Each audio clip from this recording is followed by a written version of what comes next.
Welcome to this video called Stress and Your Child.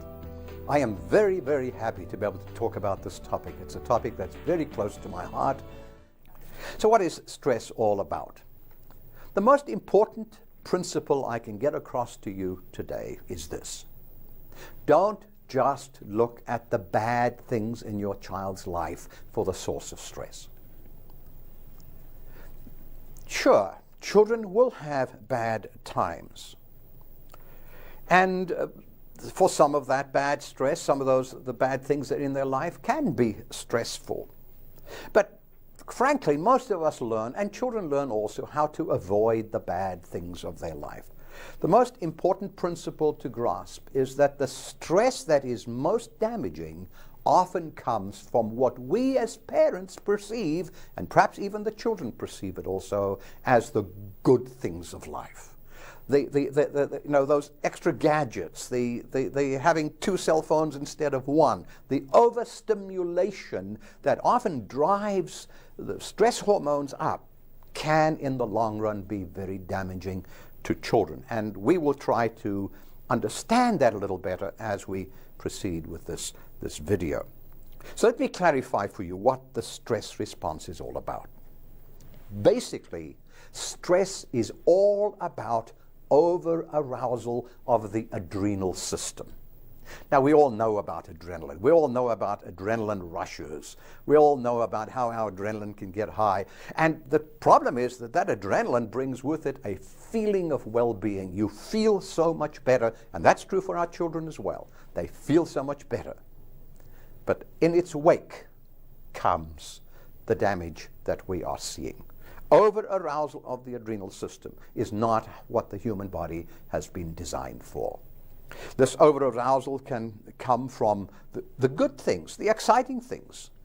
It can come also from things that we're not always paying attention to. Loud noise. Children who live in environments where noise is exceptionally high have much higher cholesterol levels and much higher stress-related problems. This is one of the reasons why the poorer communities of our cities can be the source of greater stress.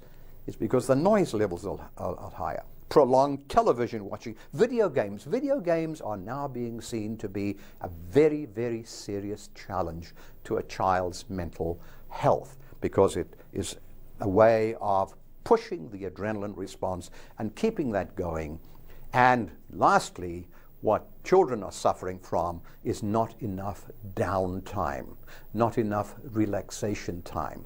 They are driven from morning to night, often late into the night, don't get enough sleep, and all of this contributes to the stress problem that we see it around us today.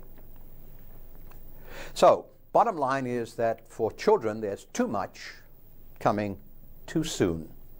Change is too rapid. The demise of leisure time, the fact that children cannot tolerate boredom, the fact that children are overstimulated, the fact that there is so much change taking place in their life. And what you might want to do is look at page 46 in my book, where I have summarized for you some of the changes that are impactful in a child's life and that can be stress producing. And you'll see that some of those changes are actually look like good things. Now, add to all of that one other very significant problem, and it is this. There isn't enough family. Many, many children don't have enough family.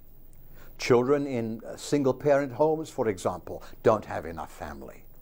But busy fathers can rob families of family time. And so this, coupled with the other factors I've talked about, makes for a very, very significant package of damage, potential damage for our children.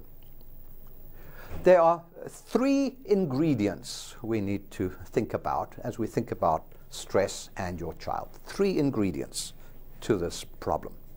The first is the child's personality or temperament. That can contribute significant stress. The second thing is the child's environment. What the situation in which the child finds itself. That can contribute stress. And then the third thing is the child's programming.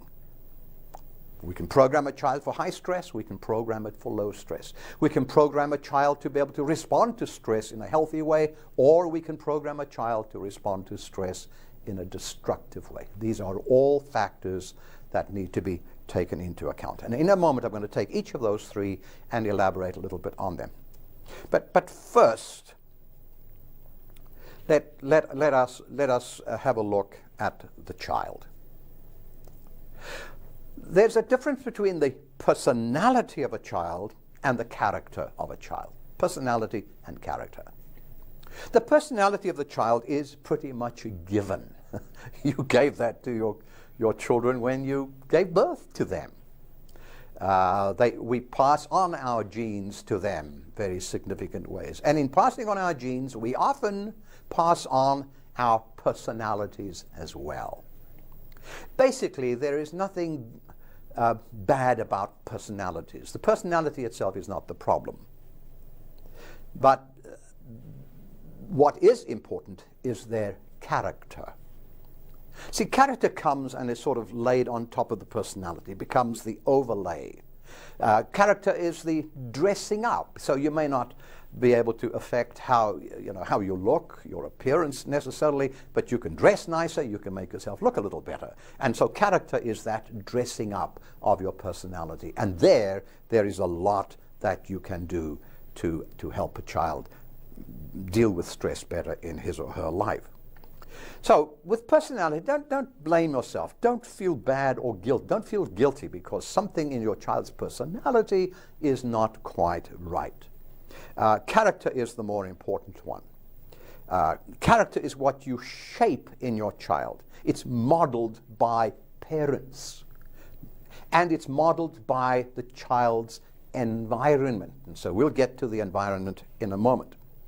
If you want to know something more about your child's personality, on page 76 of my book, I give a little personality assessment. And I provide it there for parents for the very simple reason that I think most parents struggle to accept their child's personality. Sometimes the child sort of seems to be a mirror reflecting your personality, and you can have quite a strong reaction against that. But the most important thing you can do for the child's personality, the most important thing you can do, is to learn to understand it, to learn to accept it, so that you can start from that point in helping your child deal with these issues in a more significant way. How can you tell if your child is stressed? There's a test on page 18 of my book for assessing your child's stress, but let me go over a few of the important issues with you that could reflect or could help you understand just how stressful your child is. It is important that you as a parent have a clear sense or clear understanding of how stressed your child is. Nothing can be more damaging to a child who is under a lot of stress and the parents have no idea, not a clue that their child is under stress. That does not provide for a good home environment. Now, a certain amount of stress is unavoidable, even necessary, I might add. It is the stress of life that shapes our character, that molds us, that builds our coping skills and helps us to prepare for the greater challenges that lie ahead. Children build life management skills in response to the stresses they experience as children. Now, the problem is that most of our children today are really living beyond the boundary of what would be considered to be normal stress. It is the excess of stress that they experience today that is the problem. Not the normal stress, but the excess of stress. It is the overlay. It is being pushed beyond the limits. It's having no recovery time, particularly.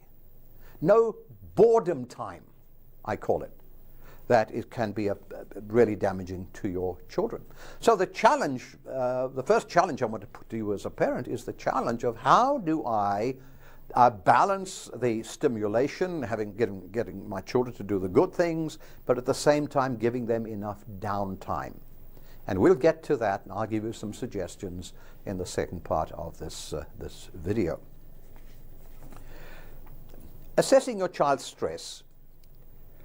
There are several things you need to look at. There are really four main areas that you need to pay attention to as you try to evaluate whether your child is under a lot of stress or not.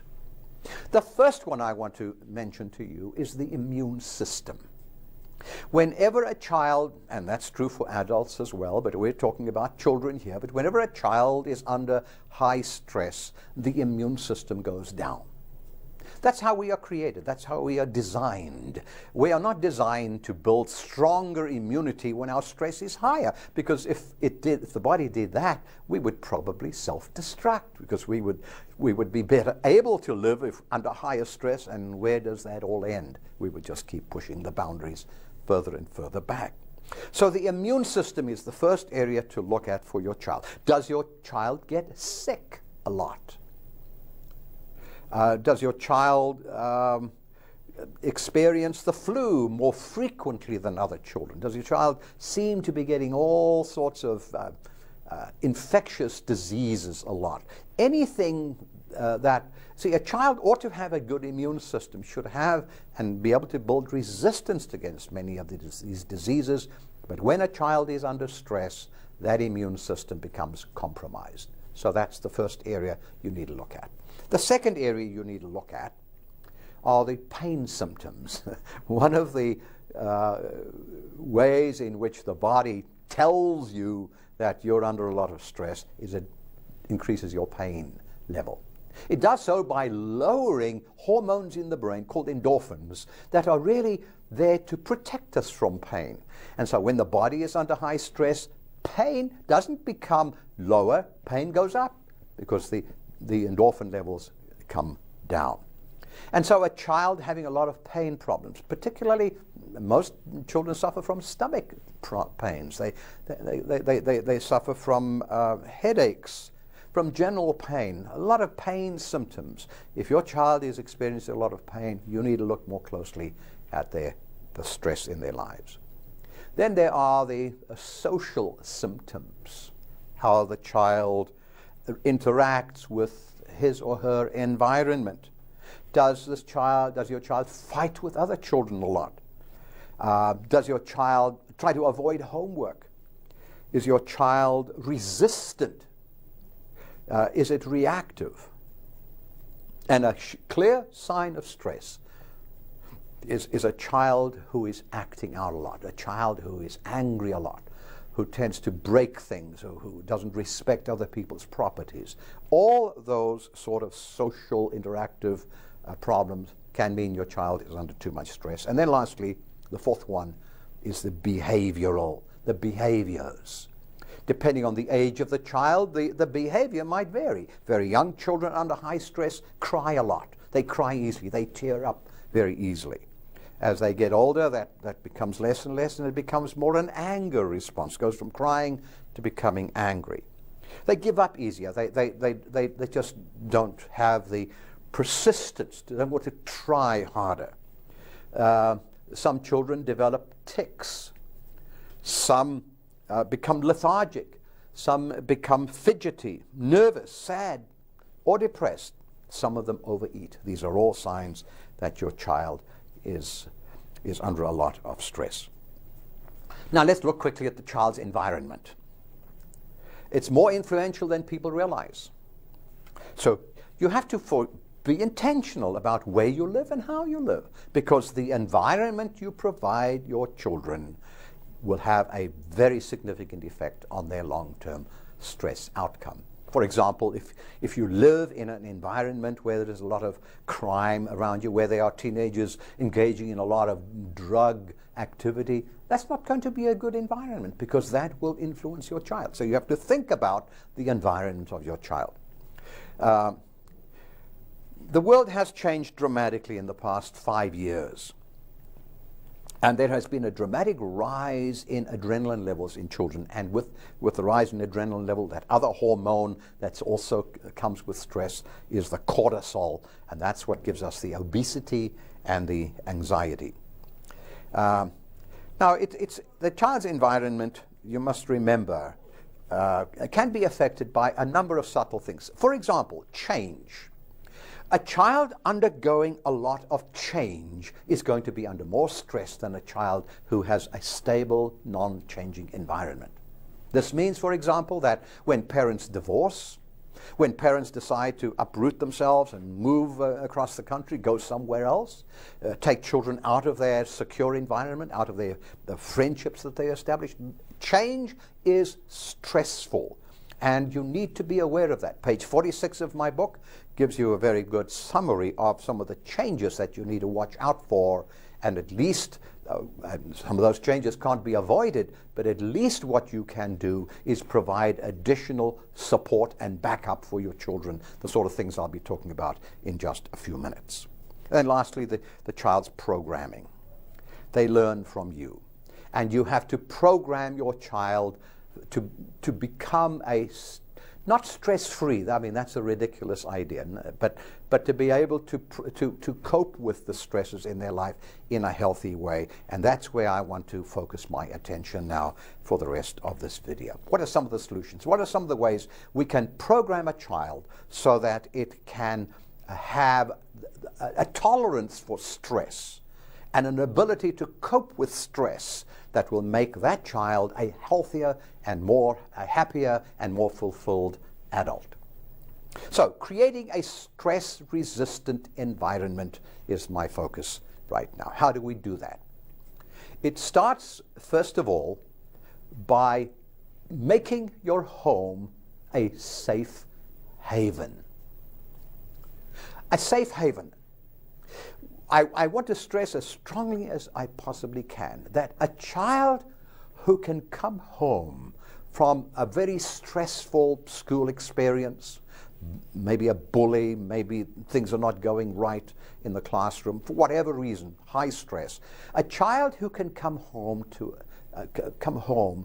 and open that front door and enter into that home environment and feel safe, that this is a safe place, that child will have infinitely better coping ability for the stress out in the real world than the child who will come into the home where the home now adds a whole nother burden of stress.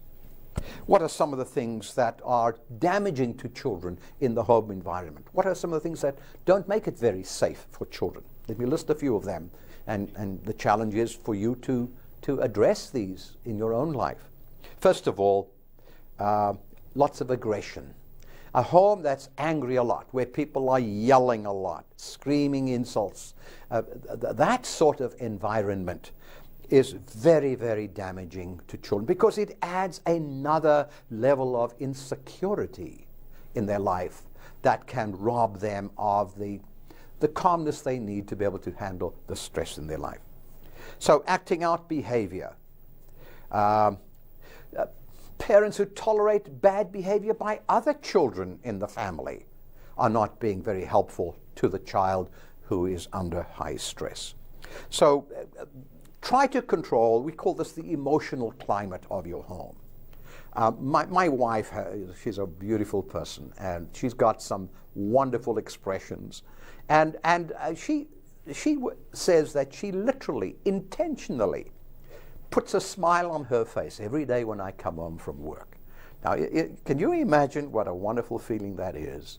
To come home from a busy, stressful day and walk through the front door of your home and there to have your key family partner with a smile on her face to welcome you.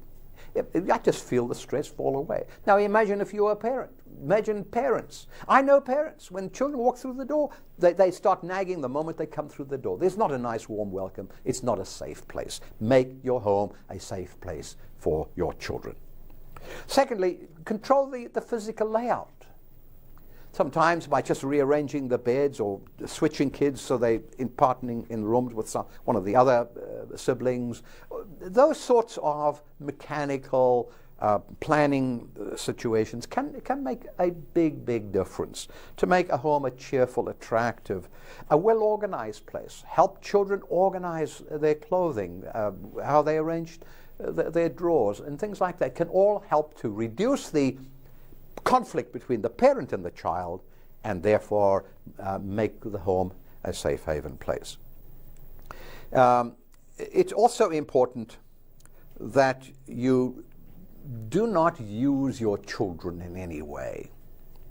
It's a sad fact that many parents will use their children. They don't love them, they use them.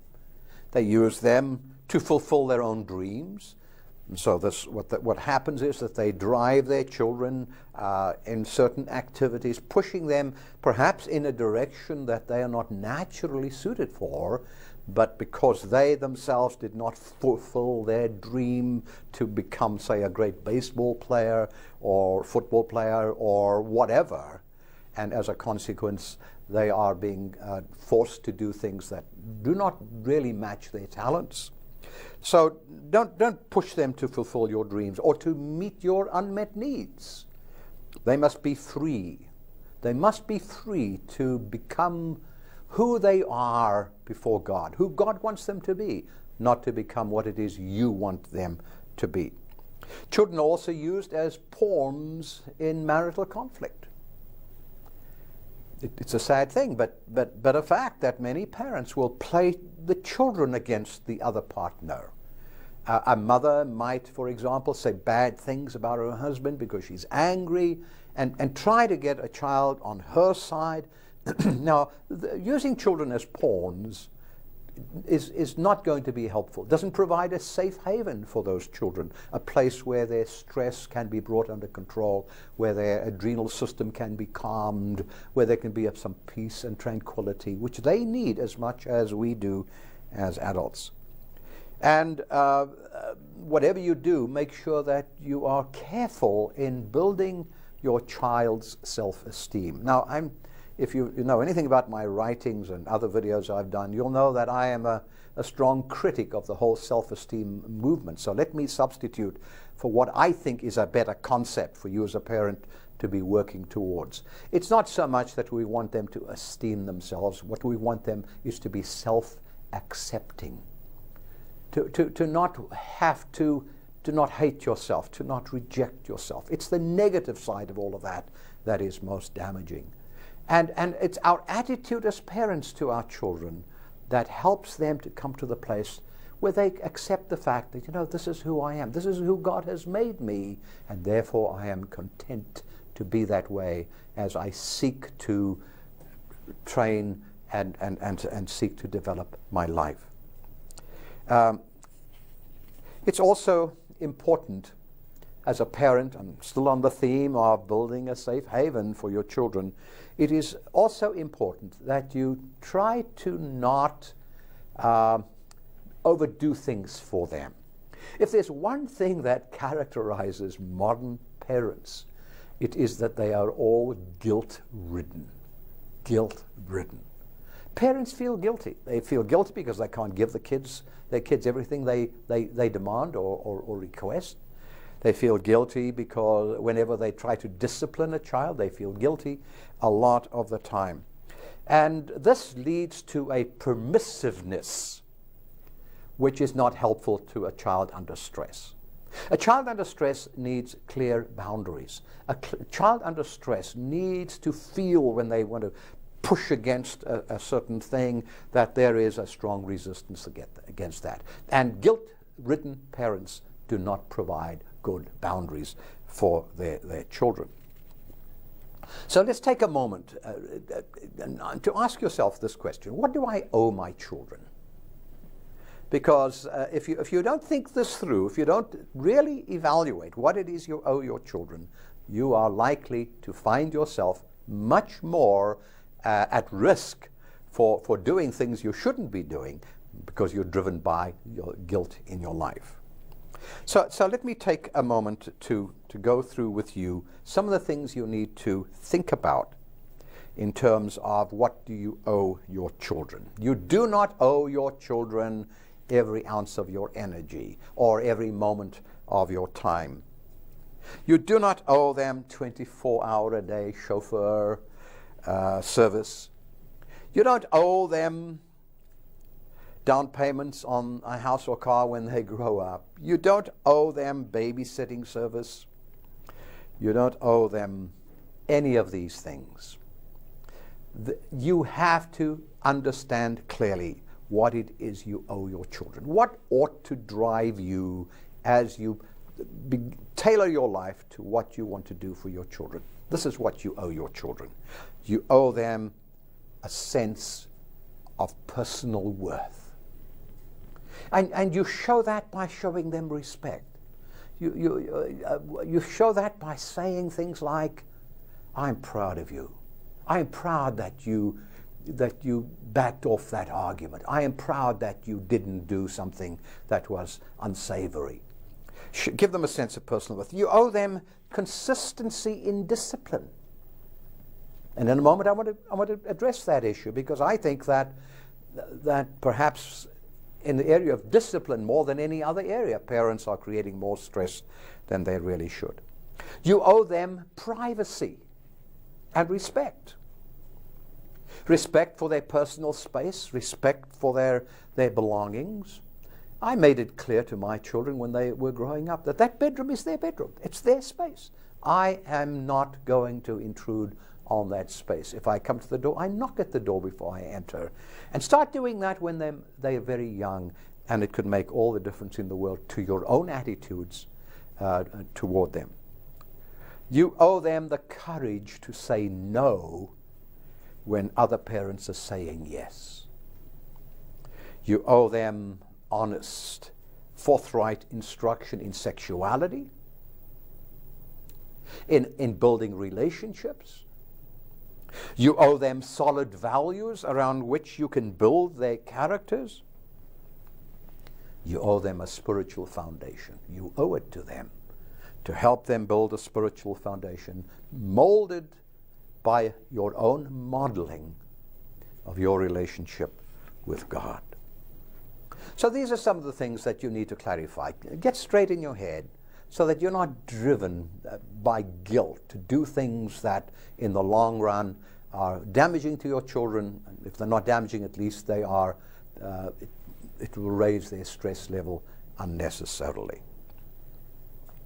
All right, building a safe haven home for your children is the one big thing you can do. The second one you can do is you need to help to stress-proof your child. Stress-proofing your child.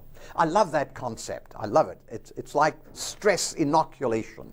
You know, you learn, you teach your children, and you react to your children, and you behave towards your children in such a way that you are actually giving them an inoculation against. You're proofing them. You're protecting them against the stress in their lives. Now, right at the outset, let me say, do not try to protect them from all stress. I must confess that as a parent, because I am by nature somewhat guilt-ridden, I wanted to try and protect my children from all stress. And even today, they are grown up, I have grandchildren, and I find myself, even with my grandchildren, wanting to run interference for them. You know, if I could take the punishment, I would gladly do it. I mean, if I could pay that traffic fine, I would gladly do it. Anything that would relieve them of pain. And that isn't necessarily a good thing. That isn't a good thing.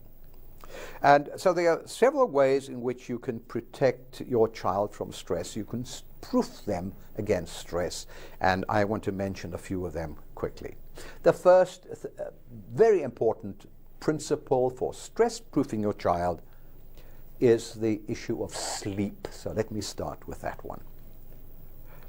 Current research shows that our children are underslept by about 1.5 to 2 hours a night. 1.5 to 2 hours a night. That is the average child. The average child is not getting enough sleep. There's been some research to show that a lot of children, for the first hour or two of school, are sleeping during the class period, so that they are tired in the morning. They just do not get enough sleep. Now, there are many reasons for this. One of them is perhaps we allow them to stay up too late. Part of the problem is that a lot of family activities take place in the evening and often will go into late into the night. And when they get to school the next morning, they just haven't had enough sleep. This will affect their learning. It will affect their attention. It will affect their tolerance for stress. They will become more irritable. They will get angry easily. And all of this just makes for a bad stress package in your child's life. And so a very important principle in helping a child's stress response recover is to ensure that they get enough sleep. Now, how much sleep? If you've read some of my books, you will know that I preach the doctrine of 9 hours of sleep as the minimum sleep need for a healthy adult. And children actually need more sleep than that. So take a bit of time there. I have some suggestions in my book on how you can improve your child's sleeping patterns, make sure that they get to bed early, and these are very, very important principles that you need to pay attention to. In order to improve their sleep, you've also got to pay attention to the amount of stimulation they are getting. It's a sad fact, but you need to know it, that noise levels are too high today. Most teenagers turn the volume up on their CD players or on their sound systems to the point that it aggravates us. And when that sound aggravates you, trust me, to go and do something about it, because if it's aggravating you, it is being stressful to them. It is very important that we pay attention to the stimulation level that children are experiencing all the time. You should build into their daily schedule some downtime. When they don't go from one activity to the other. You know, all right, you've come home now, go straight away, go do your homework. When you've done your homework, then I want you to do this, then you're going to do your chores, and it boom, boom, boom, it's one activity following another with now no recovery time built in. That is very destructive to children. It's very, very stressful.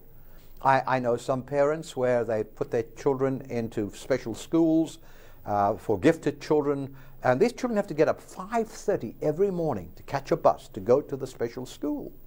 Now that's very admirable. I mean, those parents are being very, very thoughtful for their children. But if your child is going to get up 5:30 every morning to go to a special school, and then comes home from that school and there's homework to do late into the night, gets to bed at 11 o'clock, and getting up at 5:30, and doing that for several years in their childhood, trust me, that person is going to have problems when they are in their adulthood. So we have to be sensible, and we have to build in boredom time. And when your kids are saying to you, I am bored, you know you're doing the right thing. And that's because all around us, the world is overdriven in the lives of young people today. It's true for us as adults, but I'm not talking about adults right now. But that principle needs to be applied to your children. And what it might mean also that you need to teach your children some relaxation exercises. Particularly if you have a child who is suffering from anxiety disorder of any sort. You need to build into their life relaxation exercises. I provide guidance for that in the book, so please feel free to go back there and pursue that in a little more detail. Also, you need to provide more physical outlets for your children. Exercise is good for everything. Stress is bad for everything, but exercise is good for everything. And it's good because primarily its function, not only does it help to keep our weight down and get our body into good physical shape, but it also helps to burn off surplus adrenaline. So children who are playing video games, who are on the internet, blogging, or listening to loud music, their adrenaline is being driven up. That's why they do it. That's why they enjoy it. And exercise can help to lower that adrenaline because it burns off adrenaline. That's what the adrenaline is there for. It creates what is called a fight or flight response. That's the classic term for what stress is all about. And exercise burns off that surplus adrenaline. And parents who are neglecting to ensure that their children are getting good exercise are not helping them at all build a stress-proof life. It's also helpful to teach your children how to set boundaries for themselves. Children will often acquiesce. They'll say yes to things that they should be saying no to. And they say yes to things because no one has taught them how to say no. No one has taught them how to say no politely, how to say no in a non-offensive way, how to say no without getting angry. If I learned anything from myself, it is that my problem is that I only say no when I'm angry about something. But one needs to learn to be assertive in the other areas of one's life, and you teach your children how to say no, and they'll be the better for it.